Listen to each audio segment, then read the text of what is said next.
Okay. Well, Vajan, welcome back to the show. Greetings from the Himalayas. Yes, you're in Kathmandu at the moment. I am indeed. Wow, amazing. Well, today's topic is faith, and I would propose that I start with reading out something from our teacher, Sri Chinmoy, Yes. and then we can start diving deeper into the topic itself. All right, please go ahead. Yes, here we go. So this is from one of Sri Chinmoy's books. What you call faith, I call the soul's foreknowledge of the highest truth. Faith tells the aspirant not only what God is, but also what God can do for him at every moment. This faith is the aspirant's living breath in God the omniscient and God the omnipotent. See through the eye of faith. You will see the eternal truth. Feel through the heart of faith. You will feel the immortal truth. So there we Wow. go. Very What do you make of lofty, that? very lofty place Yeah. to start. Well, Yeah, I think I, we, li- I like the idea of Sri Chinmoy saying that faith is the eye through which you can see the truth. yeah. Yeah, so it's saying something about the quality of consciousness that it helps us enter into, I think, where it allows us to see things as they truly are. Yeah, yeah. So I think a good place to start with is perhaps to differentiate for people what the difference is between belief and faith. Yes, I was going to ask you that. Very good. So yeah, so maybe we start with that. So from my perspective, talking about the difference between belief versus faith is belief is normally more of an intellectual position. So we believe in a particular idea, we believe in a particular theory, perhaps we believe in certain stories and ideas about ourselves. And often these things are based on some sort of evidence that we've gleaned from the world. So some experiences we've had, things we've seen, things we've been told. So it's got some basis and foundation in the seen universe, the material universe. Yeah. So that Well, would be does belief. it have to have a basis there, or can you also believe in things that you cannot see with or perceive with your five senses? Yeah, I mean, there's definitely a lot of things that people do believe that perhaps they don't have strong evidence for. But that's when things become interesting because that's really the line between faith and belief. So I Yeah. think I think that's really a good way to delineate the two is that belief has some semblance of evidence. So maybe you've misunderstood the evidence, and maybe the evidence was faulty to start with, and maybe you have are creating sandcastles in the sky, but there's something you're basing it on. Whereas faith to me is a very different proposition in with regards to how you approach life because faith requires a sense of openness and trust, I think. And it's often based on things that we can't clearly measure or perceive or see, but they're things that we experience and we feel. So they very often some of our deepest held beliefs. We could actually see that they're actually based that they're actually the practice of faith, because there might be something like the idea that the universe is a friendly universe. So, I mean, we can look at the evidence and we can try and make a case one way or another, but very often it's not a clear case one way or the other. And so, at some point, when we are going with our feelings more, with the way we are experiencing the universe, I think that's where faith is. That's where that's the experience of faith because there's a lot of things I have faith in my life and in the universe, but I can't prove them to anyone else. But I have faith that these things are true. Yeah, it reminds me of an aphorism by Sri Chinmoy, which I like a lot, where he says, "Do not believe what you see, do not believe what you hear, believe what you feel." So in Yeah, this case, like in the hierarchy of things, feeling is at the top. It's like what you feel is more true than what you hear or see. yeah, And there's something really resonating about that because we can garner false evidence by what we see and hear, right? That can be, but somehow what we feel deep inside has a kernel of truth in it. And I Yeah. think if you hear something that is true, you also feel it. It resonates with you on the heart level. Yeah, and I think we talked about that a lot with when we're talking about some of the other topics. That there's certain ideas that as soon as you hear them, you know that they're true. Even if you've never Yeah. heard the idea before, it feels really familiar, and it's something that is almost self-revealing. It's like as soon as you feel it, and as soon as you hear it, you feel that yeah, that is correct. That is the way that the And I think it's universe especially is. the case with spiritual truths. Like I remember when I first got interested in spirituality and I was reading spiritual books, all the time I was thinking, yes, this is true, this is true, this is true.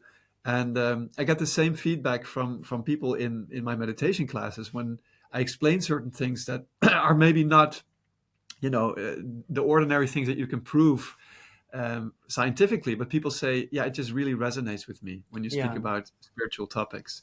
And yeah, that there is something there in us that knows these things already. I believe we have an inner knowing, and it just touches upon that inner knowing. Yes, and I think that's really valuable to realize that and to actually start to put that into practice in your life because the world of beliefs, because it's based primarily on outer evidence and outer information coming to us, it's so easy for us to be led astray by that type of those ideas because we're just bombarded with information every single day, and often we only have a few moments to look over things and take ideas or information on board. And so very often we take on faulty and factually incorrect or just biased information in some way or another. And then it's very easy for you to continue to build ideas upon those ideas, those wrong that wrong information. And so then over time, your picture of the world becomes less and less accurate because you've taken on all of this wrong information. I have a good example of that because coming from New Yeah. Zealand, we're in very far in the southern latitudes. And so I often get people saying to me, "Oh, it's such a shame about the hole in the ozone layer down there." And because I've heard this story so many times, and people have heard that story that there's a hole in the ozone layer, and it's a terrible thing, and it's Isn't it letting above Australia somewhere, apparently? yeah, and it's letting all of this ultraviolet light coming in. We're all getting fried by it.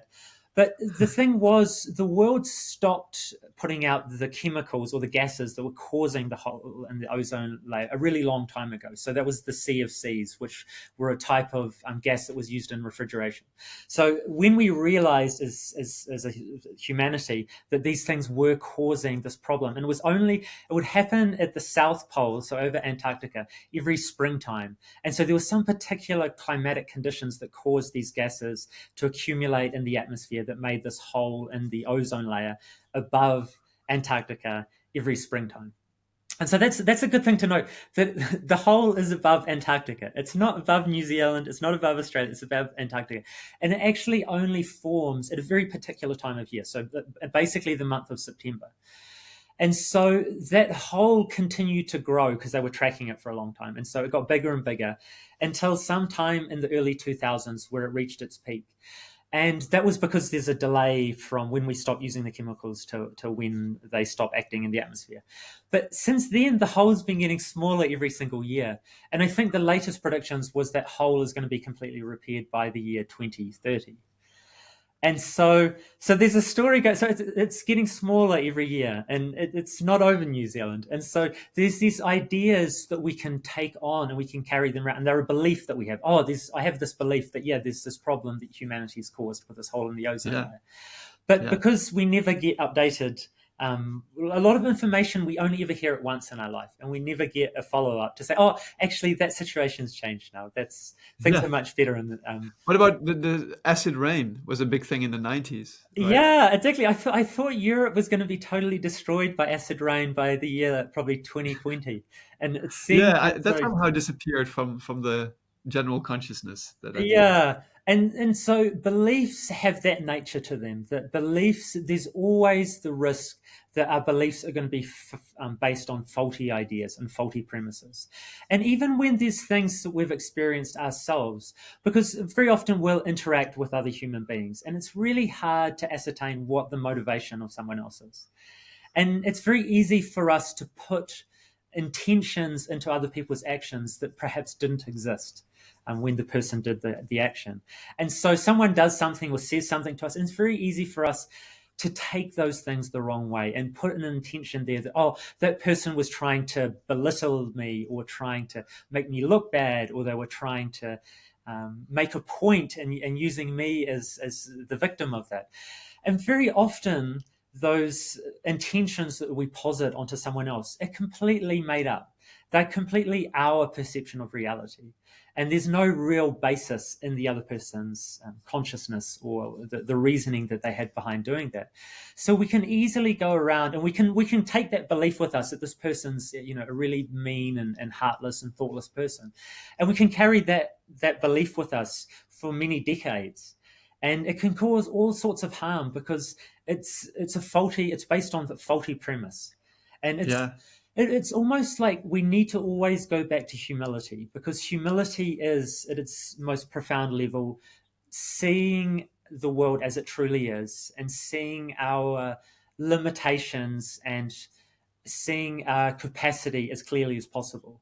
And Yeah, and often, admitting that you could have been wrong, that your reading of the situation could have been faulty.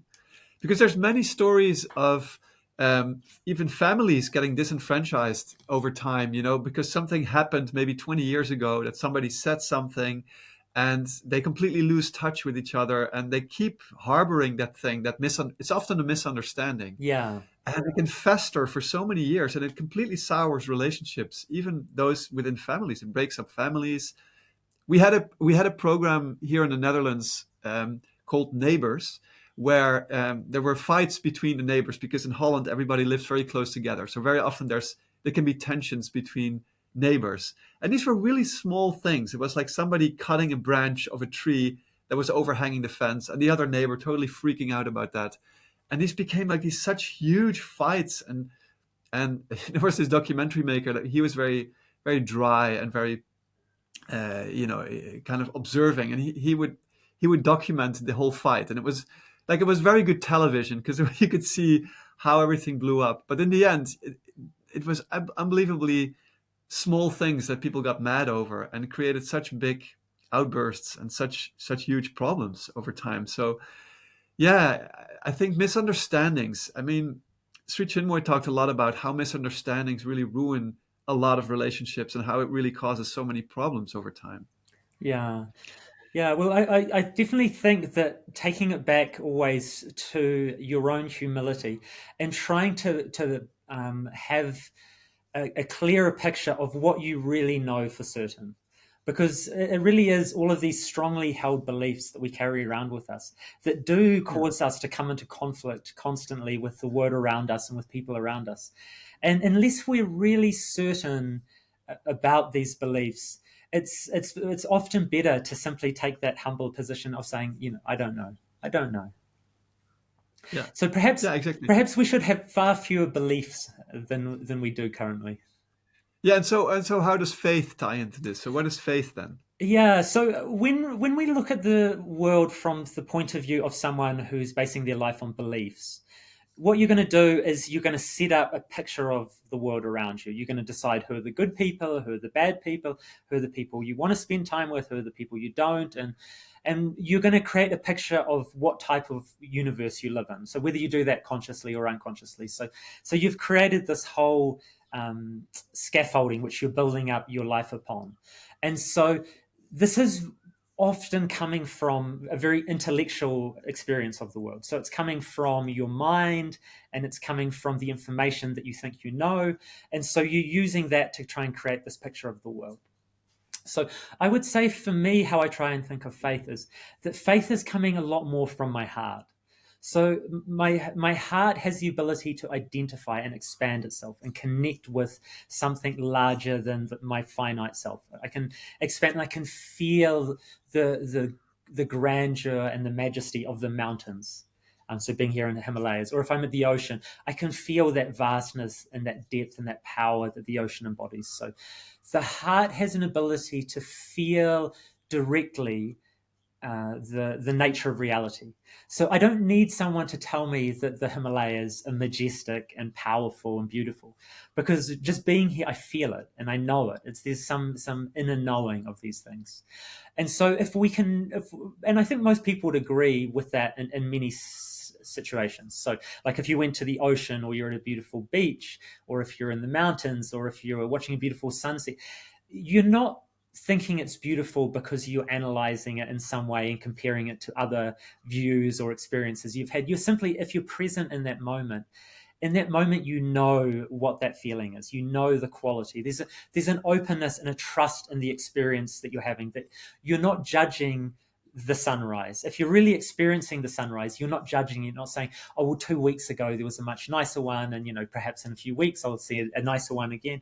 It's in the moment of experiencing it, there's some openness to the world, and there's some trust that this is the nature of reality. This is reality as it is in some way. And so I think we experience that in some settings, but we very often don't know how to bring that idea of faith into all of the other human situations we find ourselves in. So we're often dealing with complex situations and with people and with complex tasks that we're trying to do and projects that we're trying to make happen. And so in those situations, we normally fall back into using our mind and trying to think our way through these things. But I would say, if you took the position that it's not your universe, you're not creating the universe, and you didn't create the structure of the universe, let's say, not in your conscious form.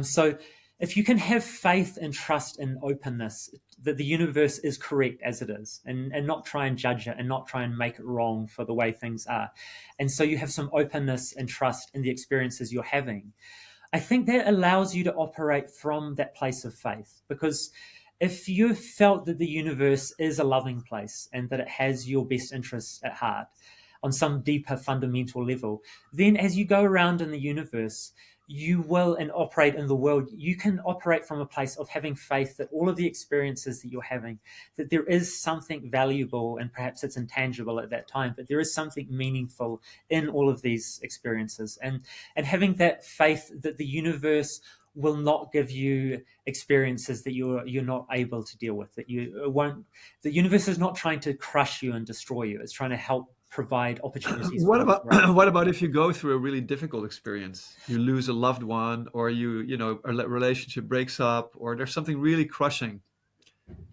Yeah. People think sometimes it's too much. Like, I can't deal with this. Yeah, and I mean, I definitely empathize with everyone here on Earth, because everyone will go through those experiences. So I don't think that's a thing that only some people go through in life. I think everyone is going to go through some tragedy. And so everyone needs to find a way to deal with this. And so it's not that some people, because some people's are more obvious. So someone, there's a terrible accident, someone they know dies tragically. And that can seem more tragic from the outside person looking in than someone whose loved one dies more slowly over some period of years from some debilitating illness.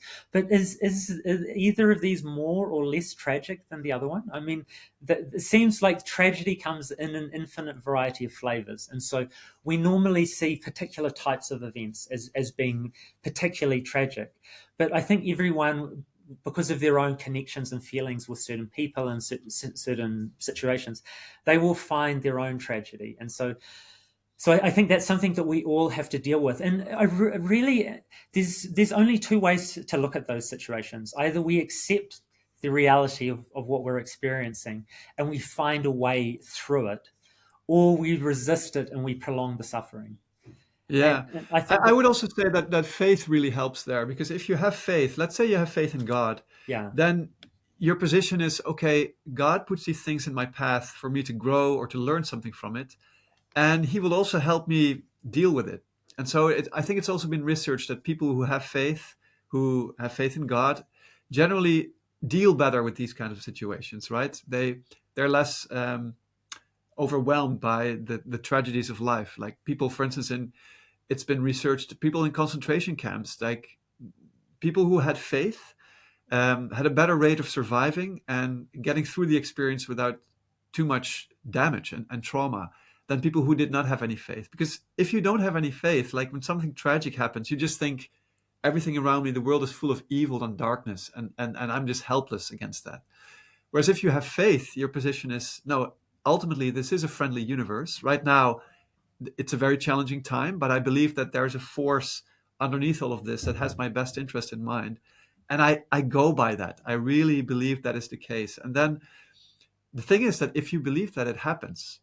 The result is that you deal with the situation better. So for me, that is a proof that your hypothesis was correct, right? If the outcome is true, is good, that Yeah. means the hypothesis is correct. There is a force like that that is helping you. But you have to believe in it. That is kind of the catch 22. Only if you believe in it will it work for you. But if you don't believe in it, it cannot do its work. Isn't that a strange paradox, or kind of like a strange situation, that only if you have faith will it prove itself to you? If you don't have faith, it will never be, you can never prove that God exists if you don't have faith. Yeah, I mean that's part of the beauty, I think, of faith. Like if we compare it to belief, belief is a lot more empirical, and so we're basing it on the world around us. Whereas faith, we're basing it on some inner feeling and some sense of a hunch that it just feels as though there's something more here. It feels as though the way I experience the world tells me that there is something more and there's something beautiful behind all of this. And I think the example of people in concentration camps is one of the best ones, because these are people who are suffering from the worst possible atrocities and mistreatment that you could ever imagine, and very often coming from a very malicious place. And I remember Solzhenitsyn, who wrote the Gulag Archipelago about his experiences in the Soviet concentration camps, or the gulags. He would often say you could tell someone who was going to pass away long before they passed away, because they'd given up. They'd given up on the idea of goodness and beauty in the world. And so there was an inner failing or an inner letting go before the physical actually gave up.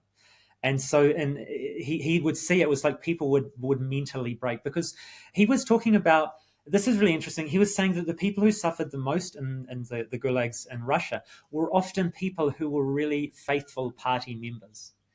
So they had believed in what was going on. They believed in the communist revolution. They believed in the system, and they believed that if you did the right things, that you would get the results from that.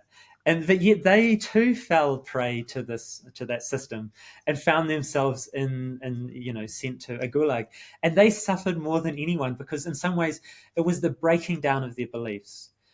And that's another point actually to note as well, that it's actually very painful for people when you believe something, and especially when you hold it really strongly, and then you find out it was wrong.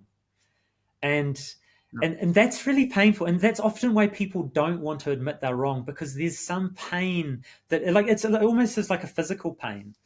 And so there's a really great saying. I think you've heard the same idea as well. Like when we have a problem that we can't understand what to do, we're looking for the solution to that problem. So we're looking for the solution. But the other meaning, solution has two meanings. So in one way, it's the solution, it's the answer to your problem. But in the other way, in a scientific sense, it's when you have to dilute something in water or in a liquid. So you make a solution of something. So it wonderfully ties together these two ideas, that if your picture of the world is wrong, if your beliefs are wrong, to get yourself back on track, you have to let some of your wrong beliefs die. So in some ways, you have to find the solution. You have to dissolve some of the wrong beliefs that you have. You've got to let them dissolve away, so you're left with a more accurate picture of the world. But that's a painful task, and so many people. And often you see that as people become older, and so the idea or the archetype of the cranky old man, I think it's incredibly true, because very often you see men and they're getting into their 60s or 70s, and they've decided that they cannot be bothered with updating their beliefs. They cannot be bothered with dissolving any parts of their being anymore. And so they're like, right, that's who I am. I'm not going to change. And so they're the sort of caricatures of an old guy who's, waving his fist at the young people riding past on their bicycles, or cursing the The sky. cantankerous old man. Yeah, so it's totally a thing, and I think it comes from that inability to continue to update yourself, and to let go of wrong ideas and wrong beliefs, and to update yourself with a better picture of life and the world. Yeah, I mean, I do recognize that idea that giving up old beliefs can be painful, or can be um, it can be challenging, and you can be a little afraid of that. Like I remember when I started believing in God, I grew up as Yeah, an atheist. So I was not raised religiously. Both my parents grew up in very strict Christian families, and so they turned away from that. They went through the, revolutions of the 60s and 70s. They were a little bit like hippies, and they wanted to give us a very free upbringing. So yeah, there was no religion in my upbringing. And I was, my father was a scientist, and I kind of grew up with those beliefs that there's only the tangible universe, and yeah, all the talk about God or a higher force is just make believe fairy tales. And then I moved away. I was an exchange student. I moved to Canada for a year, and I was immersed in a totally different situation. So I was in a host family that was quite religious. And so it's not that they imposed their beliefs on us in any way, but they did get, so they were of the Mormon church, and they did get mhm, some missionaries over for dinner. My host mother would cook for them, and these two missionaries, really nice guys, they came over, and they were there on the mission for their church. They were knocking on doors and telling the story of of the Gospels to people who wanted to hear them. And I was just curious. I'd never heard anything about Christianity. I basically knew nothing about it. And one day I asked one of the guys to tell me, what their belief was all about. I was just curious. And so they sat down with me one evening, and they talked about the Bible, and, God, and Jesus, and all their beliefs. And I just listened, and I was quite open. And then that night I was lying in my bed. I was kind of ruminating about what I'd heard. And I had my first spiritual experience. And I felt, the moment I was thinking back of the conversation, I really literally, I felt a warm force going through my entire body, from the crown of my head all the way to my feet. It was just like a really warm, beautiful energy. I would say it's a divine energy. And I was like, wow, what was that? And I talked about it later with the missionaries, and they explained it. It's the Holy Ghost, the Holy Spirit. wow, And I started being really open about it. I was just, wow, this is a new experience. yeah, And then I started to read more I started reading the Bible, and I started to dive more into the philosophy behind it. And then I read a passage that you could actually test if God existed through an intense prayer. So if you pray and ask, God, do you really exist? Then it said in the scriptures, it said, before you ask, God will already have answered. And so, one day I kind of garnered the courage, because for me this was a big breakthrough. It was like a change of my paradigm. If God would exist, I would have to change from an atheist, from my familiar beliefs, into a believer. And I always looked down upon believers before. I was like, these people are naive, and they're just, they believe in God out of some sort of, they cannot deal with the reality as it is. But yeah, I went down on my knees one afternoon, and I folded my hands, and I started to prepare myself to formulate the question, God, do you really exist? But the funny thing was, before I did that, before we could form the words in my mind, my heart started beating frantically. Like my heart just went haywire. It was like a drummer giving a private solo in my chest. It was like ding, ding, ding, ding, ding. And I realized, wow, this is the answer. Before I formulated the question, the answer was already there. It was like my heart was saying yes, yes, yes, yes. And so that was a transformative experience for me. But it wasn't like, it was a difficult experience as well, because I really felt, now I have to change my whole belief system. Now for me, there was a God, and the whole universe kind of changed. But it was a very positive change, I would say, because I feel the belief in God, in a higher force, is much more positive, and it brings so much more benefits to your life on the long term than just the belief that there's nothing beyond the five senses. But I remember it was a difficult time. I had to tell friends back home in the Netherlands, I'm now believing in God. I remember I felt an obligation to tell them that I updated my belief system. And some yeah, of them were just like totally nonplussed. I was like, what? What are you talking about? And it's like, but changing your beliefs can be a painful process, like compared to growing pains. So that was like, yeah, a really good example, I think. And since then, like I've been continually updating, let's say, my belief in God, like what is God to me, and how what is his presence in my life and how can I follow him. That's like I think if you live the spiritual life truly, you're constantly updating and refining your belief in God and what he or she really is. And that's such a beautiful story because it captures so many things, like the fact that you in some way had to humble yourself to be willing to ask, to know of God's presence.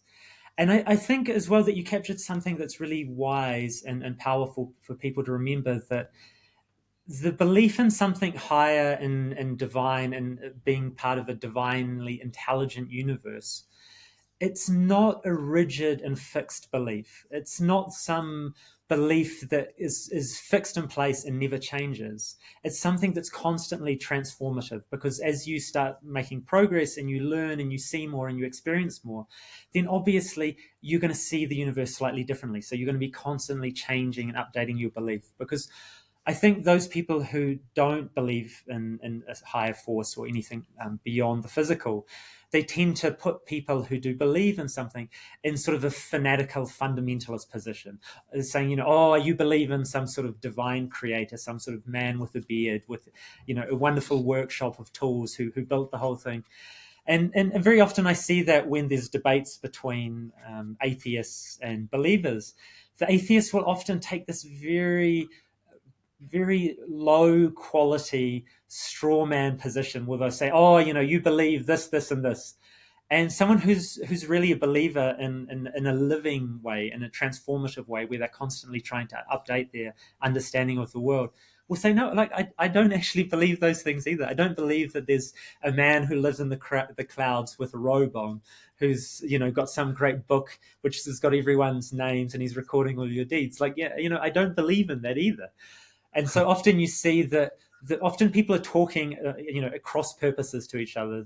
That people who believe often believe in a much more nuanced way than people who don't believe anything, where they presume that people believe in a very credulous and almost sort of a caricature of someone who believes in something. Yeah, exactly. And I also find that I think when you discover the belief in God by yourself, like I did, like I came from a position of where I had no belief, and then I kind of discovered God for myself. I think that's when you really start developing faith. Then it's no longer belief, then it's real, it's lived experience. So it becomes faith and it becomes much more powerful. Yeah. Whereas if you're brought up with a religious idea and you've kind of your parents have told you about it, maybe you've gone to church and it's kind of part of your mental makeup. I think then you see very often that people fall from that belief. So at some point in their life they realize, yeah, the picture I had of God, that is that very childish picture of perhaps the man in the sky with the book, and it's almost a belief in Santa Claus in a way. Mm. And that's when you see people fall from their belief. They update their beliefs, but then they realize, yeah, the God that I believed in, that's just a fairy tale idea. And so it's never become faith in those moments. Like they've not. And so I think the moment, that's where you need the practice. Like the practice when of prayer, meditation, that's when you can feel, because for belief to become faith, there has to be some personal experience. You have to be able to feel God, right? It's just not enough just to hear or to get the experience To because be other people are told. saying that he exists. Being told, exactly. Yeah. Yeah, and I often feel that the people who are most vehemently opposed to the idea of believing, it seems to me that often that they perhaps were someone who believed in something earlier in their life. So it may have been that they had some childish beliefs, and that at some point when that spell was broken and it was made obvious to them that those things they were believing in weren't real and weren't true, there was a sense of betrayal in them that has really cut them to the core. And so it might have been that you were telling people that you still believed, you believed in God or you believed in something or other else, and especially if your peer group or other people around you made fun of you because of that. That's a sort of harsh, cutting experience, and almost like a sense of betrayal that you've been tricked. Like, and no one likes to feel that. Like, everyone abhors that feeling that, oh no, I've been tricked. I believed in something that was totally wrong. And so then I often feel that those people become the most religious and fundamentalist in the other direction, in the anti divine position. Yeah. So yeah, it's quite an interesting dynamic there. Yeah, interesting. I mean, we could go over some of the arguments that those people posit against the existence of God, which I find Yeah. always interesting. So Yeah, so let's the do first that. one, Let's do that first, and then I've got a nice yeah, story as well about which captures, I think, the experience of the belief in God. So okay, we'll start with super. the arguments against. Yeah, so one of the most common ones is that if there was a God, how could he tolerate or even create suffering and evil in the world? Like we see so much, we see so much suffering, we see so much evil. There's wars going on, there's famines, there's disease. Why would a loving God allow these things to happen? So what Yeah, would you say? and that goes back to me for me back to the very beginning of the idea of what type of universe are we living in, and when you're trying to have a universe that gives the most possible potentiality for experience. So if you want to have the highest possible experiences in a given universe, you also have to have the opposing side of that with the lowest possible experiences. So I think as soon as you put bounds on the universe in any direction, whether it's in the good or the bad, you bound it in the other direction as well. So if you say, okay, nothing worse than this can ever happen, then I think nothing better than this can ever happen as well. So you kind of create. Why would that be? Why wouldn't God could say, okay, there can be an infinitely number of good things, Yeah. but because I love you so much, I will limit the number of bad things. Like why could not that not be the universe? Yeah, and that for a lot of people would wish that that was the way the universe was created.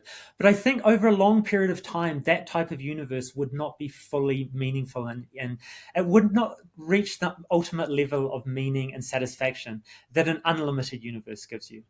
Because if the potential of good isn't offset by the potential for evil, if the potential for like lofty transcendent experiences isn't offset by the potential to have horrible experiences, how will anyone truly value properly the good experiences that you can have here if there's no real bad experiences? It becomes this sort of mundane experience where everything's, pretty good, and then it can be a little bit better, but there's no contrast between how bad things can be and how good things can be.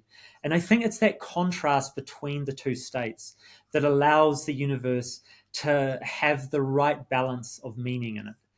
And Yeah. and perhaps that God has created, or perhaps the universe, there have been many, many universes before this universe. And perhaps in some other universes, nothing bad was allowed to happen and only good things. And so perhaps that this is a work in progress. And perhaps as you get better at playing the game of life, you want to bring in more and more risk. And so Yeah. there's a really nice idea. So this is a nice idea to imagine. So if you could imagine that every night during your sleep, you could dream an entire life. So you could have a whole 80 or 100 years of experiences every single night. And so to start with, the types of dreams you would have would be these wonderful, pleasurable things. You'd be eating the most delicious foods, and you'd be staying in the most delicious or most wonderful houses and accommodations, and you'd be flying around, and you'd be doing all these really wonderful things that just all your dreams would come true.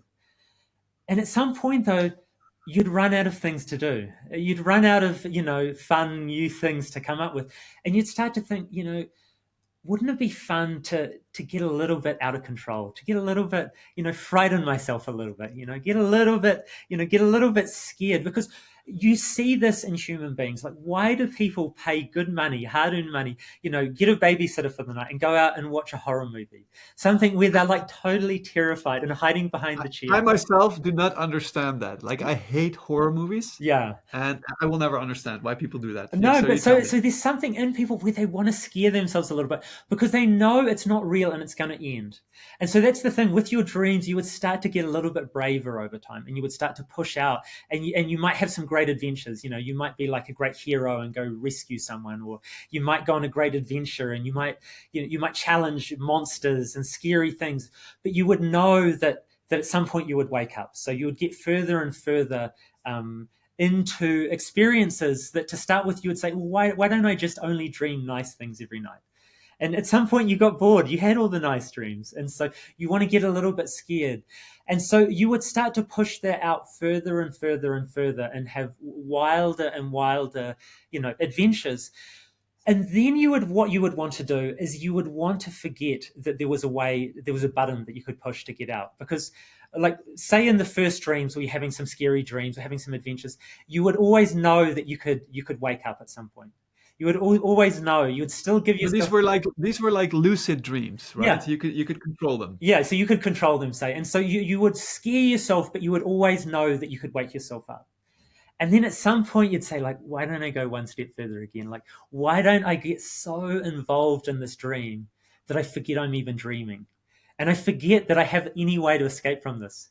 And so at some point you would end up living this life you're living now, where it feels so unbelievably real. And you're like, I can't actually remember any other lives. I can't remember that this is just a dream. And I can't remember that at some point, I'll actually be able to tap out and return to my true nature. And so that for me, I think captures well the idea of what the universe is aiming for. It's aiming, we're aiming to scare ourselves, and we're aiming to scare ourselves in some ways now through forgetting entirely who we truly are. And so when it comes, the payoff from all of that comes. It's like when you have a scary dream and you wake up, you feel so relieved, like, oh my God, I can't believe that was terrible. I'm so happy just to be in this life. Like, but imagine that you'd really been, this whole life was this, this wild dream you're having, and you really weren't sure, and you'd forgotten who you truly were. And then one day you woke up from that. That would be an experience worth having, I think. Exactly. Well, another argument I would say to counter the argument of, why would there be evil and why would there be suffering, is that one of the most sacred principles I think that God holds is that the idea of a free will. Mm-hmm. So he gave us free will. We can do with our life whatever we want to do. And if we choose to create evil and suffering, maybe even unconsciously, then we are allowed to do that. So, the idea of free will always be there, and God is not going to interfere with that. So if some, politician decides to start a war, God could say, no, that's not going to happen. But it's the free will of the person and perhaps the people who elected that person into place. And the idea of free will is so sacred because we have to have free will in order to really feel freedom, that we can make our own choices. And that's when it becomes so satisfying, if you make the right choices, the choices that lead you to fulfillment, satisfaction, joy, the right outcomes that you ultimately want for yourself. You have to be able to choose the wrong path as well. Exactly. Right? Yeah. And I think that's where true joy comes from, when you consciously use your own will to choose to do the right thing. And it's Yeah. like that idea we've talked about earlier, that if you don't really have a choice, then you're not really acting in a divine or heroic fashion. Because if that's all you can do, you're simply acting out your natural state of being. But if you do have the ability to be a monster, and there's that great saying that the line between good and evil passes through the heart of each man. And that's very true, and we all feel it, and we all see when people's lives go terribly wrong and they make terrible decisions. In some way, we feel for them and empathize with them, because we know that could have been us, but for the grace of God and some good choices we've made along the way. And I think Yeah. that's as well why there is that idea. Obviously, it's a biblical idea that every man and woman is made in the image of God, but that idea in nearly all places around the world, that we have removed capital punishment. Because you would say, if there is no divinity, why is it that if there's some people who've done some actions that are so wrong and so heinous and have harmed so many other people, is the best thing not to do not just to get rid of that person? But as a society, we've said no, that even the most people have done the most terrible things in some ways are still redeemable. And so even those people are not completely evil. So even though they've done terrible and wrong things, we're not completely writing them off, which I think is a remarkable thing, because it seems in a truly logical universe, you would say there's certain actions. If you do these things, you've gone so far wrong that the best thing to do is just to get rid of this person.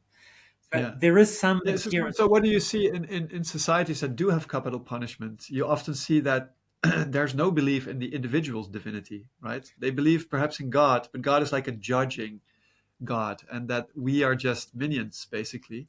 And Yeah, perhaps. Yeah, it's interesting because there's different countries. I think some of the Asian countries still have capital punishment, and then America does as well. So I think they're coming from different positions. I think the position in Asia is more that in many Asian countries the group is prioritized over the individual. And so in that type of setting, you could imagine a case should be made, like I said, that it's more danger and risk to the group to have these people around than to remove them from the group. So that could be the case in some countries, but many countries that did have capital punishment have removed it. I mean, I don't think we've seen in Europe any guillotining or hangings or things like that, no, or witch exactly. burnings for many years now. Let's not say centuries, but for some time at Yeah. least. Yeah, that's a good thing. I mean, that's when the what we call the Enlightenment age started, when all Yeah. these kind of medieval practices were done away with. That's interesting because the Enlightenment is a time when people started losing their innate, the church started losing its power. People became more rational, and also the belief in God became much less. And I think Sri Aurobindo commented on that he said this was a necessary step in the evolution of mankind, that Europe turned away from this kind of more medieval ideas of Christianity and belief in God, and developed a rational mind. And so this is kind of, he described it as a spiraling movement. Evolution is Mm. very often goes in a spiral. So sometimes we have to move away from God in order to redefine what God is. Like in the medieval Christianity, God was this very stern and I would say unloving deity that we had to worship and that would punish us with eternal damnation if we didn't do the right thing. And so that's ultimately a very damaging belief. We had to update that belief. And so for that to happen, we have to first turn away because it was so ingrained, like the idea of God and also the idea of God being this punisher, Yeah. that we had to move away from that. And that was a great thing, that the invention of the rational mind and science and started, because that we could break away from the idea of God as this really, it was not really working for us. And now we see that people are kind of returning to God, but with a completely new set of beliefs and features. And now God is much more seen in a more, let's say, enlightened way, or a more spiritual way, as a loving God, a God that wants the best experiences for us. Not a God that punishes us with eternal damnation if we don't do the right thing. Yeah, so sometimes we have to move away in order to reapproach the truth from a different angle. Yeah, there's a great saying that's attributed to Richard Feynman, who's a very famous American physicist of the 20th century, and he said, "I would rather have questions without answers than answers that could not be questioned." And Very that good. was very much the period that you were talking about, where there were answers that were given that was beyond reproach. You could not criticize any of those Yeah. answers that were given. And so that kept humanity limited, because then people all were forced to hold beliefs that were perhaps not aligning with their experiences. And so I think that's one of the things that really causes suffering for people and causes people to go in a wrong direction, where in some way they're being forced to believe things through societal pressure or through the people they associate with or whatever situation.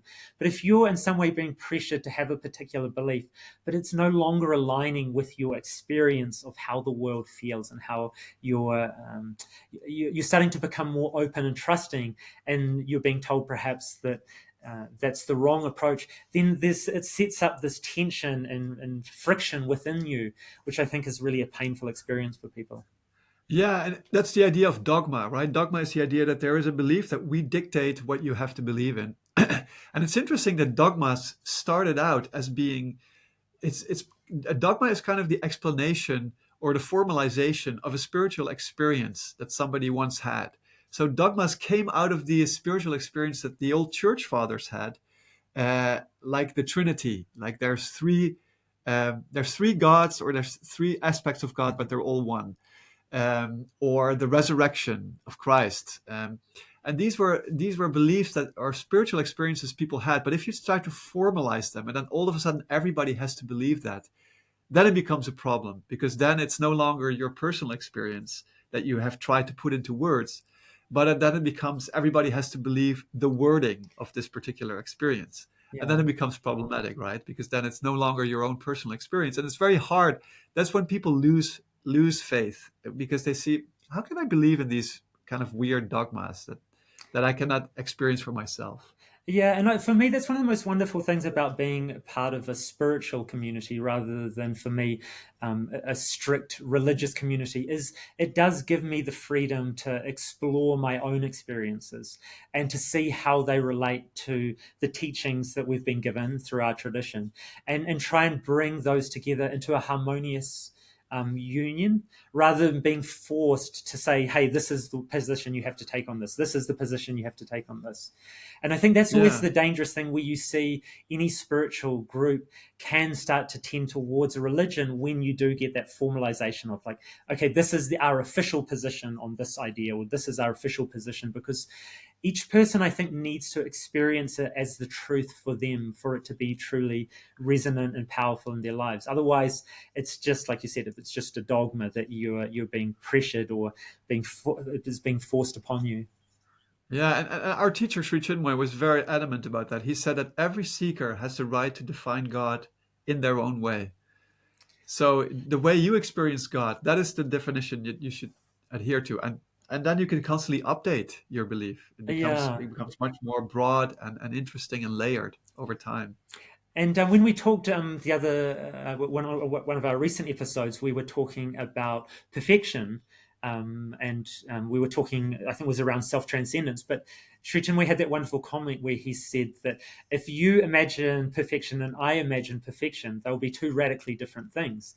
But the one thing we can agree upon is that progress and transformation and self transcendence, when we see that and experience that, we both call that perfection. We both will see Yeah. that as, so. It seems as though there's some fundamental truths that exist, but they're very much a personal experience. The way we experience them is in our own personal way, in our own spiritual lives. There's the very famous story of the elephant and the four blind men. And this is exactly very topical because if four blind men they're brought in front of an elephant, and so the first blind man is just at the foot of the elephant, and he's just feeling this kind of pillar, this big leg of the elephant.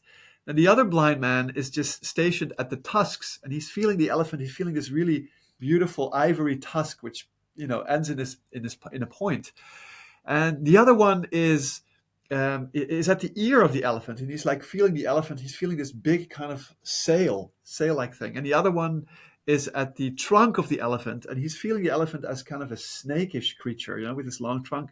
And so when they come together after this experience, and they try to define what the elephant is, they all have a totally different story. So one says, no, the elephant's like it's a big pillar. And then the second blind man says, "What are you talking about? It's like a sail. It's like a really thin, long sail." And then the third one says, "No, the elephant's more like a snake." And the elephant says, "No, it's more like a sharp object." And then they start fighting amongst each other. And Yeah. that's very much an allegory for how religions and people can fight about their belief in God. Whereas, the elephant here, of course, is a representation of the idea of God, which is everything. They're all right. All of the four blind men were right in their description of God, of the elephant. But it was just they weren't seeing the whole elephant. And so that's when a spiritual master, somebody who's what we say God realized, he has lost his blindness. He can see, and he can see the whole elephant. And so he will see, well, all of these blind people, they were in a sense right. They were describing part of the elephant, but they were still unable to see the whole elephant. Yeah, so then let that be a great lesson for all of us who are practicing the spiritual game, that if someone's trying to explain something and they're explaining it in a completely different way than we experience it, understand that perhaps they're experiencing an aspect of it that we ourselves haven't experienced. So it's not, we should Right. never take the position that someone else is wrong about their experiences, but perhaps we should always Absolutely, take yeah. the humble position that they know things that we don't know. And so that we're actually learning something, because very often the human belief system will say, no, no, no, he's wrong and I'm right. And the thing is, we can see that both parties can be right, and then that can cause both parties to be wrong because they can both judge each other. So, Yeah. I just wanted to say one more argument against the oh yes, existence of God that you often hear is that people who do not believe in God, they just can't deal with the fact that life is finite and death is the final end to all, and that there's nothing beyond that. They just want to believe in something, that there's an afterlife, and it's too harsh. They can't deal with the harshness of reality. What Yeah, would you say to that? I think people misunderstand the experience of death profoundly, and that's one of the things I think that this is talking to, because I think people have this idea of death rather than the extinction of consciousness. They posit that somehow it's a continuation of consciousness, but in just the black box. It's this idea that death is you get locked in a black box and you're there forever. And so that really I think terrifies that's the people. definition of hell. Isn't that hell instead of death? And so, yeah, this is the thing, because when people talk about death, because if you truly believe that simply death is the extinction of consciousness, that there is no memory, there is no suffering, there is nothing, it's a blessed relief. It's for the person who's passed away, there is no suffering anymore. There is nothing. So to take that as something that's so terrifying for someone that they would have to create this, tremendous tale of, gods and heavens and hells to try and hide from that. If you see that for what it truly is, like the physical extinction of consciousness, there will be nothing remaining. There will be no past. It's not like you'll reminisce about how good your life was and be sad because you're no longer here, or you'll be bored experiencing nothingness. There will be no experience. And so to me, that is not something to fear, because that is something that would be over in an instant, and beyond that there's nothing. There's no suffering, there's no pain, there's no memories But even. do you believe that that is the case after death? That I there is mean, really I nothing? don't, but I believe something else, but not because I'm afraid of that. Because if that was the Okay. case, to me, that's like, oh, great. Well, that's also a perfectly reasonable experience to have, because, this has been full of things, and if it ends at some point, like, wow, it was an amazing thing that happened. But I choose to believe something deeper and more profound, because to me, that's the experiences I've had of reality have made me in some way have faith that there is more to this universe than what we see here on the surface, that there is a deeper and more profound aspect to life. So I could maybe tell my little story here, because it's a story that some people may have seen. It's been going around on social media, and I think it does the best job of almost any story I've heard of capturing the story of faith versus the analytical mind's approach to life. And so the book that the story comes from was by David Chapman Harris, and it's called The Existence of the Mother. And it's a book told from the point of view of the two children that are gestating, that are inside her during her pregnancy. And so it's a story of their conversations over a 9-month period. Two babies in the womb Two before they're babies in the born. womb. Yeah, two babies in the womb. So this is the conversation between two of the babies and the two babies in the womb. And so the first one says to the second one, "Do you believe in life after delivery?"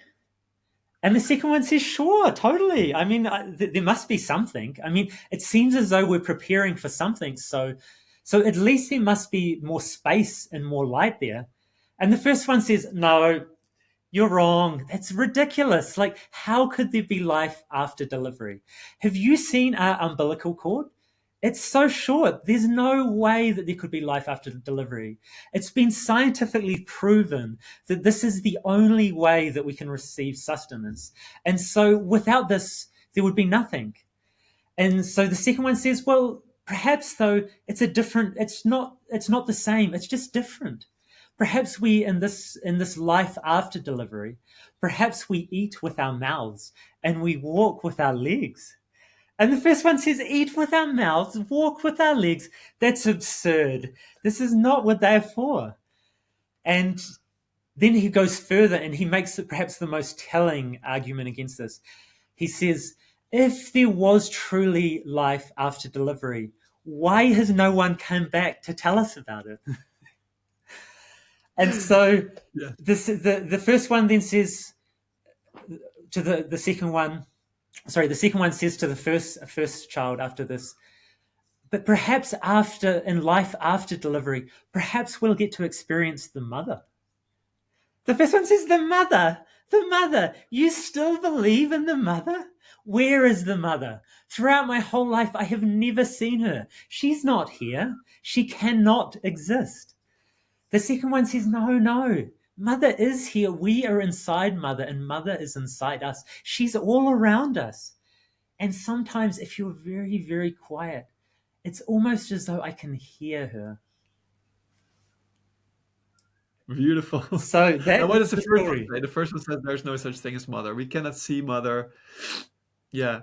So Yeah, wonderful. I think for people that's probably one of the best analogies that you can make of what the experience could be like here on Earth. That we're arguing about, is there life after death? No, of course not. It's ridiculous. How could that be? How would we nourish ourselves? Science has told us that we need our mouths to eat and we need our stomach to digest. How could we possibly live without a physical body? It's been proven. And then this Yeah. idea that no, like the mother is there. She's all around us. She's in everything. And sometimes if we're very, very quiet, perhaps we will hear her. Yeah, So, exactly. But yeah, that's another argument people often say. Nobody has ever come back from death and told us. But in a sense, people have come back from death, right? mm, Near-death experiences are now a big thing. Like they've been documented, and people have there's been discovered so many similarities across all the near-death experiences. And there was actually um, a, um, a cardiologist here in the Netherlands who wrote a really beautiful book about that. His name is Pim van Lommel, and I had the good fortune to interview him when I was in my freelance journalist career. yeah, I mean, you're And almost he, a world expert yourself in near-death experiences after the well, research you've done. I did interview like 3 or 4 people who had near-death experiences, and it was amazing because the experiences are so beautiful. They remember them for the rest of their lives, and when they talk about them, they almost get emotional. So it's like the experience was so real to them. They say it was more real than me talking here to you.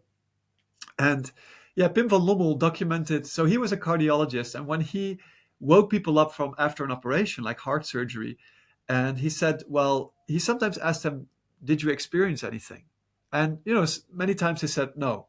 And but there were some times when people said, "Yes, do you have a minute?" And then he would listen to their story, and it would be an unbelievable story where people experienced, all the signs of going through this tunnel of light, being awaited there by family members that had passed away or people they knew that were welcoming them, and this great feeling of peace and love and bliss, this unbelievably beautiful feeling. And there was often a door or a passageway that they could not go across because they knew that if I go through this door, then I lose my connection with life here on earth.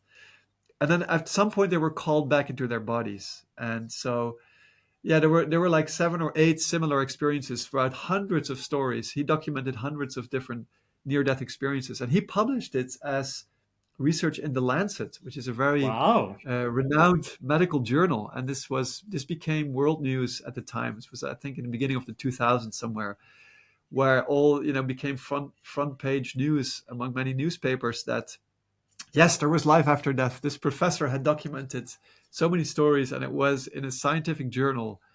And so that was very interesting because people could see um, that there was substance to these stories. It wasn't just make believe, and that the consciousness, continued even though the brain was no longer functioning at the time. Even when the brain was not functioning, the consciousness was going on.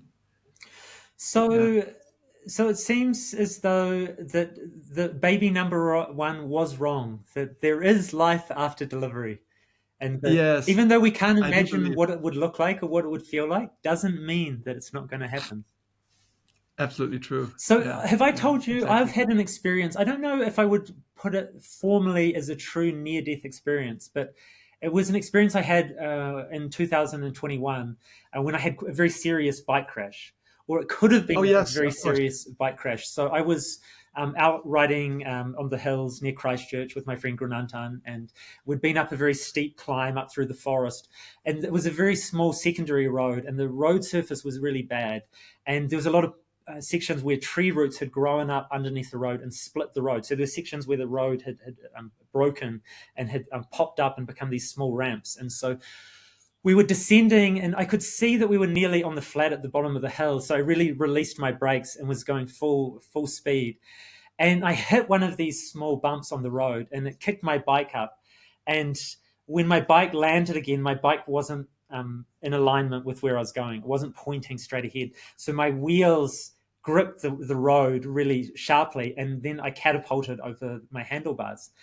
But the amazing thing was, I cannot remember anything from just before I lost control of the bike.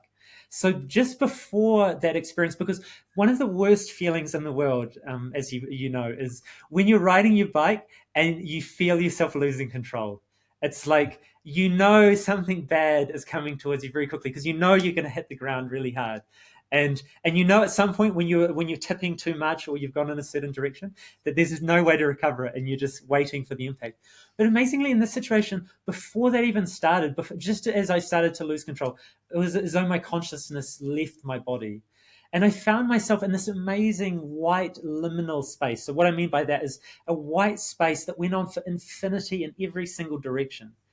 And right in front of me was this amazing pathway, and the color was lilac. It was this path weaving and winding through this amazing, vast, white, open landscape. And it was the texture of it was like when you mix water and oil. It was that lovely oil water mixture, so you get these beautiful patterns in it. But it was this lovely lilac color, and I found myself on this path, and lining the path the entire way were people with maroon cloaks on, like long sort of velvet cloaks, and they had their hoods up, so I couldn't see anyone's faces, and they were lined up all the way along here. And I was walking along this path, and it was so pleasant. It was beautiful. You can't describe how peaceful and how enjoyable it was to be in this place. It was a place of no suffering, no pain, no fear, no worries, just an amazing sense of well-being, and just everything was put together as it should be. And so I'm walking along this path, and it's very quiet, but in the quiet, I can hear the people lining the path whispering to each other. And it was almost like I could just make out they were whispering, saying, will he stay? Will he stay? Will he stay or will he go? Will he stay or will he go? And I was honestly there for what feels like 20 minutes, half an hour, walking along this pathway, and everything just was so right in the world. And when I came out from that experience, I suddenly found myself upside down in a ditch. I could see Granantan running towards me, and he'd seen the whole thing. And I'd cartwheeled over the front wheel of my bike and flew through the air. And I just missed hitting so many things that would have been completely catastrophic. Like there was the edge of the road very close by. There was a large concrete drainage feature. There was all these things. And somehow I flew through the air, missed all of these things, and I landed back first. My back landed against the soft sort of vegetation on this embankment. And so it was a huge impact, and I was severely bruised and really sore for some period of time. But amazingly, I didn't break any bones. It could have been really catastrophic. And so I really felt like from that moment that there was some divine protection there.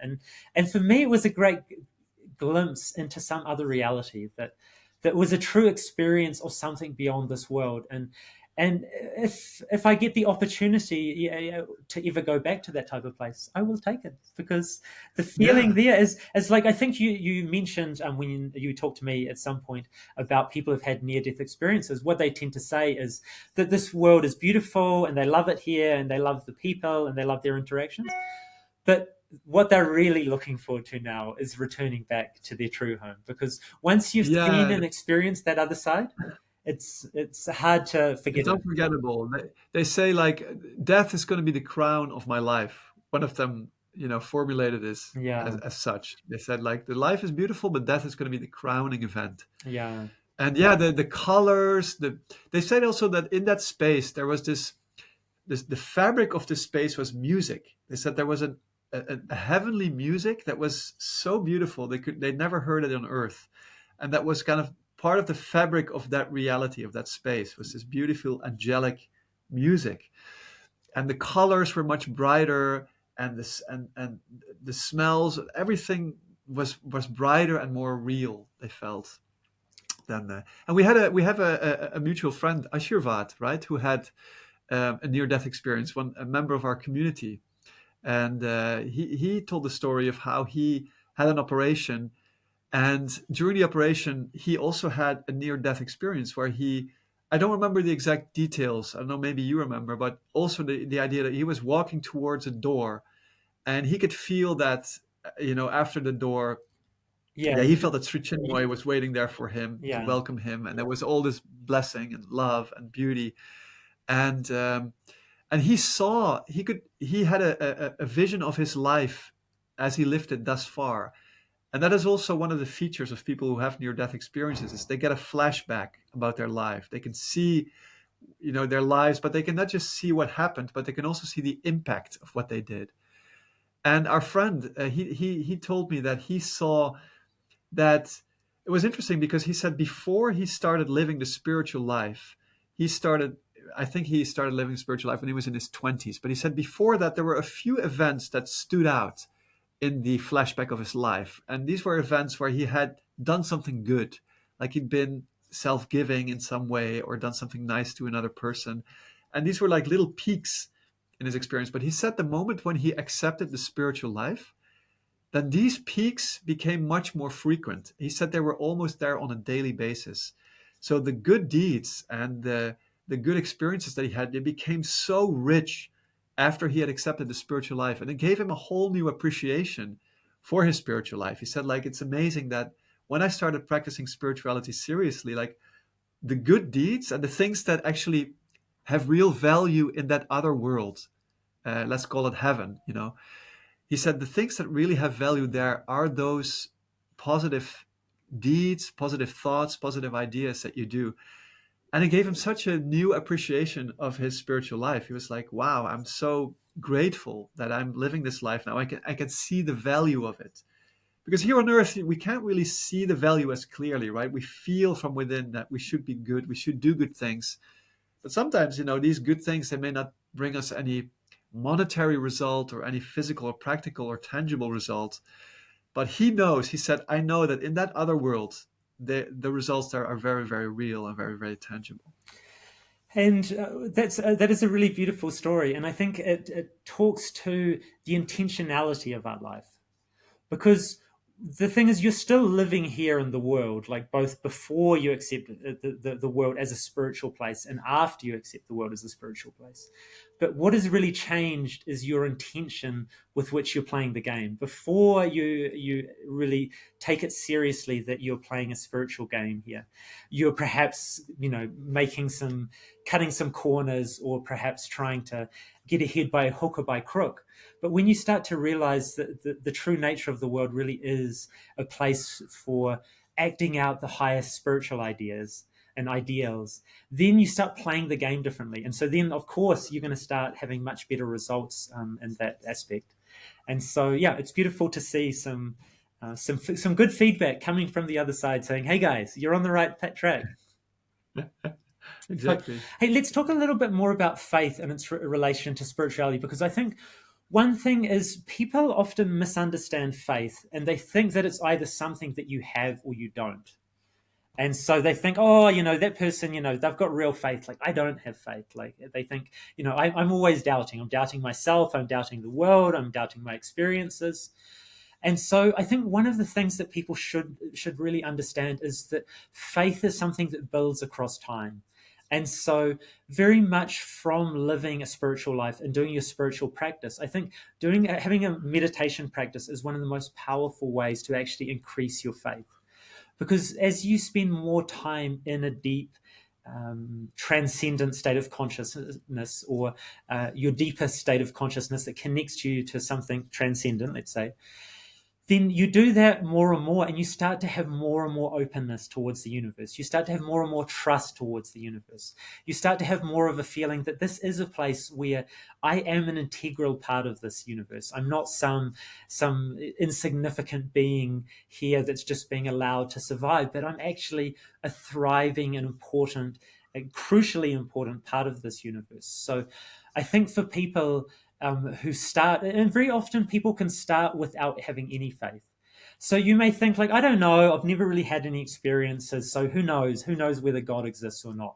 And you can still start your spiritual practice from that point of view and that place there. And perhaps that's the exact right place for you to start. And so then you start doing your practice. And I think if you sincerely and diligently do your practice over a long enough period of time, it starts to no longer be a question of whether there is a divine reality at play here. It's just a question of how deeply you can connect with it.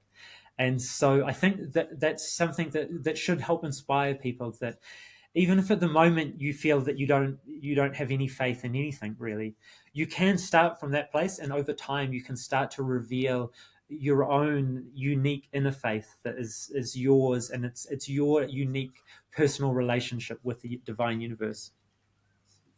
Yeah, beautiful. Exactly. Yeah, I remember you talking about humility and connecting to faith, and I found something that Sri Chinmoy said about that. He said, "A man of faith is also a man of divine humility. The farther he advances spiritually on the strength of his faith, the deeper he grows into the supreme humility." Very interesting how those two are connected so Yeah. deeply. It's a beautiful relationship. And I like to see that with all of those divine qualities, that the more you develop one, it helps feed all of the other qualities. So the more humble you become, it feeds all of your other divine qualities. The more faith you have, it feeds your humility. It feeds all of the other divine qualities. Yeah, And yeah, faith definitely. in some ways is almost your own personal relationship with the universe. And so to start with, you're starting to have a relationship with something that's transcendent, something beyond yourself. And you're not sure of how much trust you can put in it, how much you can give it, and how much you can rely on the universe to take care of you and look after you. Because very often we're still in the position that, no, I've got to look after myself. I've got to try and save myself. And the more you start to give up that sense of control. So I like the analogy. I think it's Alan Watts who uses the analogy of when you try and float in the water, you've got to have faith in the ability of the water to hold you up. So when you have real faith in the water, you can completely relax. And then the water will hold you up. You can float on your back and you can just stay there. But as soon as you start to doubt the water, as soon as you start to become tense and tighten up and fight against the water, if you try and cling onto the water and grasp the water, you immediately start to sink. And so it's this really counterintuitive thing to stay on top of the water. You've got to let go and surrender to the water. You've got to let go of your needing to control and have faith the water will hold you. Yeah. And as soon as you try and hold on to it and grasp it and cling to it, you immediately sink. And so I think this tells us something really beautiful about what should be the divine approach to life. It's like we've got to relax into it. We've got to let go of that clinging and grasping, and we've got to relax and trust. And it's like letting go and having faith in the universe that will catch you, that it will hold you. So Yeah, and it's interesting that you have to start from the position of faith. You can't say like, "Oh, first I need some proof, then I yeah, will have faith." I mean, yeah, it does work a little bit like that, but if you start out from a position of faith, then that's the best way to test it. It's like the mother bird pushing her young out of the nest. The young are not ready yet. They said, yeah, "Oh no, I don't dare. I can't fly." But the mother knows. She has faith, and she just pushes the young birds out of the nest, and then all of a sudden they have to use their wings, and they yeah, discover that they can fly at that moment. yeah, And that's sometimes how faith, I guess, works, or how the universe works. It pushes us into these new situations, and we have to go by faith. It's like we have no proof that we're going to do well in that situation. We have to rely on our faith. And I think faith is interesting, that it's both faith in God, which we've discussed, but what is also just as important is faith in yourself. Right? It's like if you only have faith in God and you don't have faith in yourself, you're not going to be able to get very far.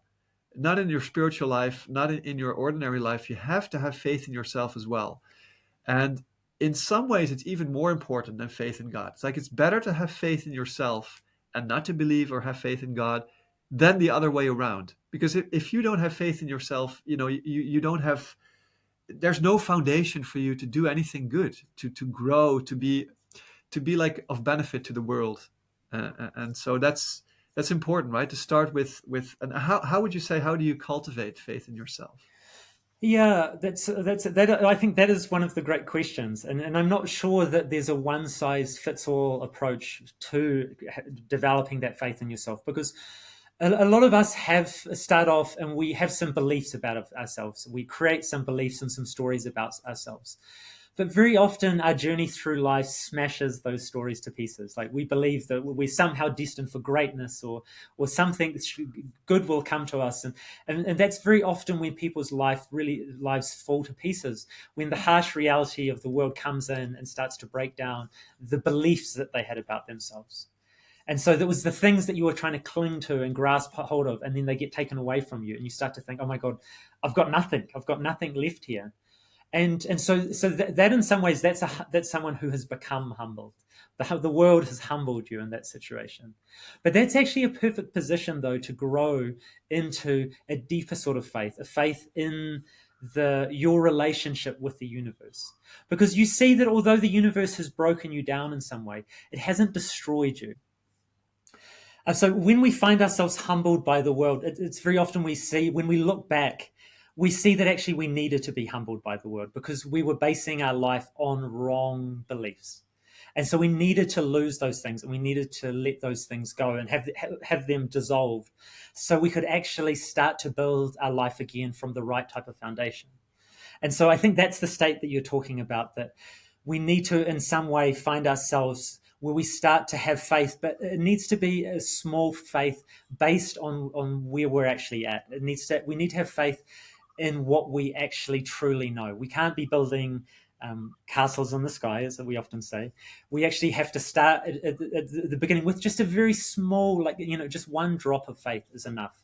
And then you Yeah. start building that, you start developing that, and you start letting it grow. And it's like having a little flame, and that you do your spiritual practice, and you that flame starts to flicker more brightly. And we often talk about that when people start their spiritual journey, that they have to be very careful because they've got this very precious small plant growing inside of them. And very often we could actually say that that was the faith plant. And so through your journey of your spiritual life, you start to have more and more faith in your experiences and yourself, and you start to grow and develop. And so that's something that's really precious, that needs to be cherished, and that's the result of your daily practice. It's like you're doing your practice so you can have and see that part of yourself is growing and flourishing. Yeah, and as I would say that the antithesis to faith is doubt, right? And so doubt, very often our teacher would talk about doubt as being like a poison. It really ruins the beautiful plant of faith. It's like the pest that eats at the plant. And doubt is something that's really in our mind.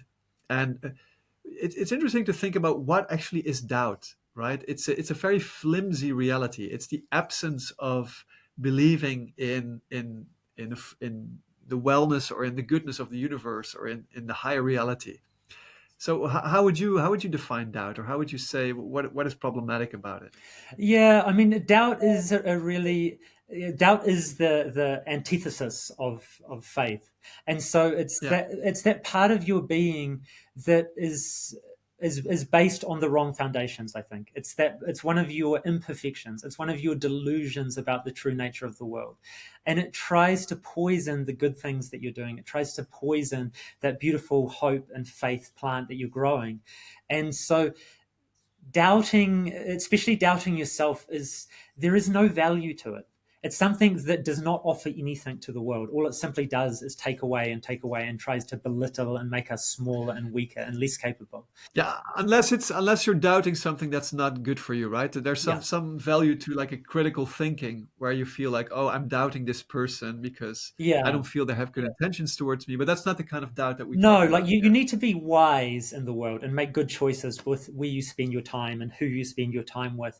But it's like if we look at the results if we look at the fruits of the thing, the fruits of doubt are never good. It takes away from your potentiality. It makes you lesser. It makes you a lesser person in the world, and it makes it more difficult for you to do anything. So, for me, that's really something that it's not something that we should like spend our time worrying about, but instead it's something that we should spend our time focusing on the good aspect, which is faith, which is at the complete other end of that spectrum.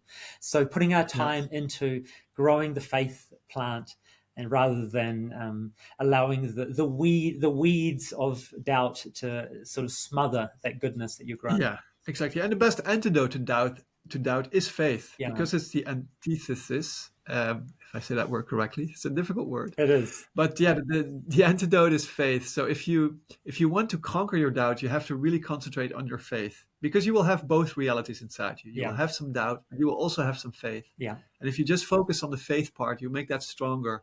Automatically, the doubt will become less and will diminish over time. Yeah, And what I yeah, maybe I'll finish with go one ahead. last story that captures something around faith. And the wonderful thing about faith is when you have faith and you walk out into the universe, you will perhaps do things that you didn't know you were capable of. And parts of yourself will be revealed to you that you were perhaps not aware of before that. So I think that's one of the wonderful things that comes from having that relationship with the universe based on faith and openness and trust, is that you will find yourself stepping into situations that perhaps your mind wasn't aware that you would be capable of dealing with. And so in 2016, I was here again in the Himalayas. I was in the Indian Himalayas near a town called Govindgat. And Govindgat is a very sacred and famous place for Sikh peoples. So Sikhs will come from the Punjab in India, and they will come up there and they will hike up to this temple called Hemkund Sahib. And so this is a place where the last Sikh guru spent many years meditating. So it's an alpine lake at about 4,000 plus meters. And so they've built an amazing Gurdwara temple up there.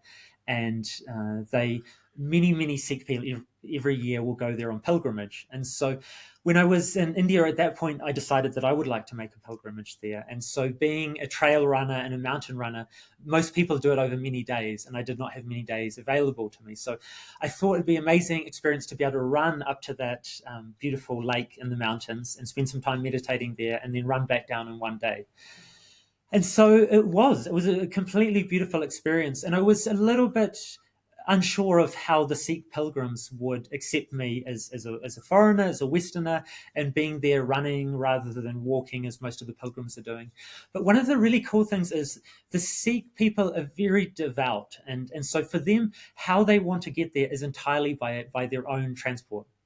And so the Sikh people often ride from their homes in Punjab on bicycles throughout northern India up into the Himalayas, then park their bicycles and then hike up to this lake, which is a huge, this is like weeks and weeks on incredibly dangerous roads, on incredibly old bicycles. You know, these are not like sleek, state-of-the-art racing machines. These are really simple Indian bicycles. And so it's really inspiring when you're traveling through the Himalayas. You'll see a couple of Sikh guys at times riding these old beat-up bicycles through the mountains heading towards some sacred pilgrimage spot. Were there bicycles that were dredged up from the Amsterdam canals, perhaps? They could have come from anywhere. Perhaps they weren't quite that heavy though. I've seen some of those Dutch city bikes and they're rather heavy. Yeah.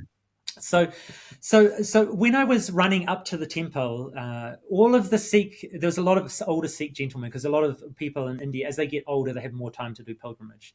And so these guys, as I was running past, they would see me coming and they would be so shocked and amazed, but so incredibly enthusiastic, because often they would be walking or maybe riding a mule. And they'd see this guy coming along, running up the trail, and they were so happy to see me. And so they would stop and we would talk. And so I could see immediately that there was this real appreciation and joy in seeing someone out in this beautiful place and appreciating the sacredness of it. And so I came up to the temple, and it really caused quite a scene. So all of these young guys were coming over and asking me what I was doing there, because it's nearly all Sikh men there. And so they're talking to you and offering you samosas. And so it was this really wonderful time that I had there. And I really felt really the heart of the Sikh people. And they're all Indian Sikhs. Yes. There are no from other countries. No, it was all Indian Sikhs up there. And so this is one of the great pilgrimages for them. So they were all so thrilled, in such an exalted state of consciousness. And so at some point I realized, okay, I need to turn around and start heading down, because I need to get off the trail before it gets dark. And so I'm running back and I'm getting closer and closer to the end of the trail. And about 2 kilometers from the end of the trail, where there's shared ride jeeps available and I can get back to my accommodation, I see this Indian woman, and she's running towards me, and she's wide-eyed staring, and I could see she's almost in a hysterical state. And she starts telling me, please sir, if you value your life, do not continue on. I have just seen a tiger. And then after saying that, she immediately passed me and ran off up the trail back in the direction I had just come. And so suddenly I'm standing there by myself on this trail, looking around, and I'm like, oh my God, did this just happen? I'm about 2 kilometers from the end of the trail, and I've been told in no uncertain terms that if I value my life, I must turn back because there is a tiger waiting around the next corner. And so, in some level, it starts a very interesting conversation with yourself, because I was looking back and I knew if I went back up the trail, it's about 10 kilometers to the next village. And so it's getting dark. This is the time that the big cats would be out and hunting. So I didn't feel any safer about turning around and running away. So I thought to myself, I'll just take a few steps forward and see what happens. And I'll just do that again. And I'll do that again. And I just put myself inside my body. I put myself inside my heart and tried to have a feeling of what was the right thing to do. Because obviously, if you're thinking from the point of view of the mind would tell you the best thing to do is just turn around and run away. And so I started making my way gingerly down the trail, and I come around the corner and I find an Indian Baba, or holy man. And so he's waiting there, standing with a spear, pointing straight ahead, looking down the trail in the direction from which the lady had seen the tiger. And so I see him standing there, and he's this bandy-legged man. He's probably in his 60s. And I thought to myself, okay, if he is here and he is brave enough to face up to this, I will join him. This is also my opportunity to be present and to stand here with him. And so I pick up some rocks and I stand next to him. So now the situation is the two of us are standing there looking down the trail in the direction from which the tiger had been seen. And so what was happening at that point is the trail was turning to the right and dropping down. So we could only see about 10 or 15 meters in front of us. And he was walking with you down. He was standing still. So he was standing there, I was standing there, and we were standing at a point where we could see as far as we could see down the trail in the direction from which she'd come. And so we weren't sure what was down there. And so we were both standing there, and there was this tremendous energy and tension in the air. And it's the type of energy, if you can imagine you're in a place and there's a dangerous wild animal around you somewhere, that would be the type of energy and intensity in the air you can just imagine. It was really like you could cut the energy in the air with a knife. And so I'm looking around from all sides because we couldn't tell where anything was at this point. And we're standing there incredibly focused and incredibly present. And I didn't feel afraid. I felt really incredibly energized and powerful in that moment. And so, because there was no victory to be found in running away in that moment, because it was just as dangerous if there's a tiger roaming around in the dark to be running away up the trail. So he and I felt sticking together was the best situation here. And we're looking down the trail, and then we suddenly see these two ears pop up. And then these two pointed cat ears. And this is all we can see, these two cat ears. And then we see the head pop up of this cat. And both of us, as soon as we saw it, we almost looked at each other and then looked back at it, and we could not believe that there was this big cat, very close. So we started making a lot of noise, and I was holding my stones in my hand. He's shouting and waving his spear. And the big cat started to retreat. It backed away into the forest. And so now we're in the same situation where we're standing there and we have no idea what this creature is. And this is the time of day when the big cats would be hunting. And so we stand there, and I'm really praying at this moment. I'm just really praying for protection. And I'm not feeling afraid, but instead I'm feeling very conscious and completely aware. Like there was no other existence apart from this moment. And so was it a tiger though? It was unclear. It didn't look like a tiger's face to me. So that was the thing that I was not. If its head popped up and it was a full-grown, Bengal tiger or something, that would really be a different story. But this was this giant cat, but I'm not sure still to this day exactly what it was. And so very luckily, or perhaps by divine providence, within 2 or 3 minutes from that point, we hear these voices coming. And within a few minutes, this big group of 6 or 8 big, strong Sikh men with big bamboo poles come walking down the trail to see us. And they come around the corner and they see us, and we immediately tell them, there's this giant cat, on the prowl, and it's hunting, so we need to stick together. So, all of them got their sticks out, and we became like a tank. We became like a team. Everyone was looking in all directions, and we walked down, and we made it to the end of the trail, which was not that far from that point there. And so, wow. So at the moment, I don't know why I acted the way I did, But there was something that was calling me to have faith in the universe, to not just run away terrified. And especially in the situation where I had been told something by someone else. And this is very often the case in life, that someone tells us that we should be afraid. But we don't judge the situation from our own situation, our own capacities, and our own view of reality. And so we just go along with that, and we run off in fear. And if that had happened, I would have ended up in an equally dangerous, perhaps worse situation.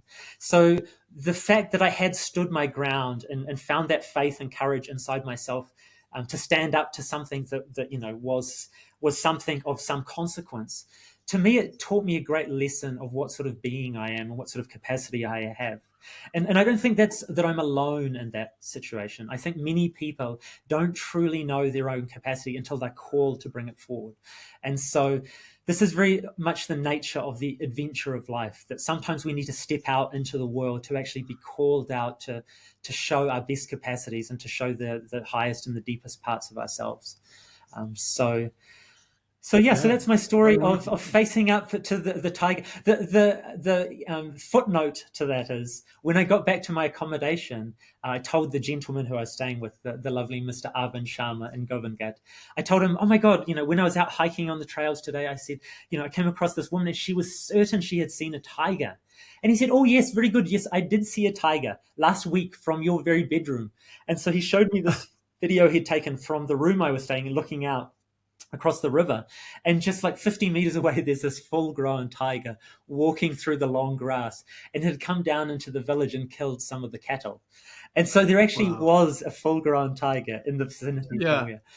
But who knows what we saw. It luckily backed away, and we did not have to go any further. You had the right approach. Well, I'm reminded of a story that is it's actually a tradition among, I think it's Vietnamese Buddhists, or maybe Thai Buddhists, and at some stage in their training, they're in the jungle. They're in this remote place where there are also tigers, and they are actually set out into the woods to face a tiger. It's part of their training, and so why they do that is that if they see the tiger, they have to have complete faith and complete composure of mind, because if they become afraid, then the tiger will smell their fear and will attack. But if they can remain in their meditation, in their practice, then the tiger will have the tiger will not attack them, basically. It will feel no threat. And so it is an actual practice in some of the Buddhist sects in, I think it's Thailand, that they're sent out as part of their training to face a tiger. And the only way for them to survive is if they stay calm and composed. Yeah. And so this is kind of a test that you had. And even if they don't see a tiger, just being in a place where tigers frequent and it is possible to see a tiger, that puts you in the right mindset. It puts you in a place where you have to center yourself fully inside of yourself, and you have to center yourself in your own faith. And this conquers fear. It's like you have this fear that is coming to the fore, but you have to say no to the fear. You have to resist the temptation of fear and go back to your core. Yeah. And can you remember the story Sri Chinmoy told in his childhood about coming face to face with a tiger? Yeah, absolutely. Yeah, he was, I think he was 10 years old at the time, and he was roaming around the hills of his birth village. He grew up in East Bengal, India, which is now Bangladesh. And he was roaming around there in the hills, and all of a sudden he came face to face with a tiger. And instead of becoming very afraid, he said he felt a great calm coming over him. He was just a young boy. And then he said that in the eyes of the tiger, he saw his mother's eyes. Wow. So he said the tiger looked at him and he felt actually love coming from the tiger. He felt affection. And he said he saw his mother's eyes. And then the tiger just turned around and went away. And at that moment, kind of the normal kind of adrenaline rush kicked in, and he started running back to the village, and he told everybody, I saw a tiger. And his mother was so worried. But yeah, this was his experience. Like, he had that same kind of experience, to become very calm, and he saw love and affection coming from the tiger. So perhaps that's a good takeaway if you ever come face to face with a tiger, to be composed and calm. Face it with love. And have faith. With love, exactly. Well, it's a great place to end here. You are here in Kathmandu, Nepal. What are your plans for the coming days? You're So I'm going into the leaving shortly and heading up to Sagarmatha National Park in the Mount Everest region.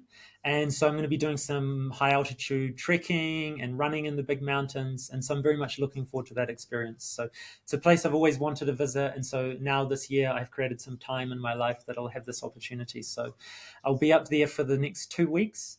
So we will have to see what the connectivity will be like. Our next podcast might be coming from Namche Bazaar or some high altitude peak up near Mount Everest. Yeah, it depends a little bit on the, like you say, the Wi-Fi connection there. But we'll hope to be back. That will be it for today. Thank you so much for Thank watching you. and listening. And yeah, we'll see you next time. Take care. Thank you.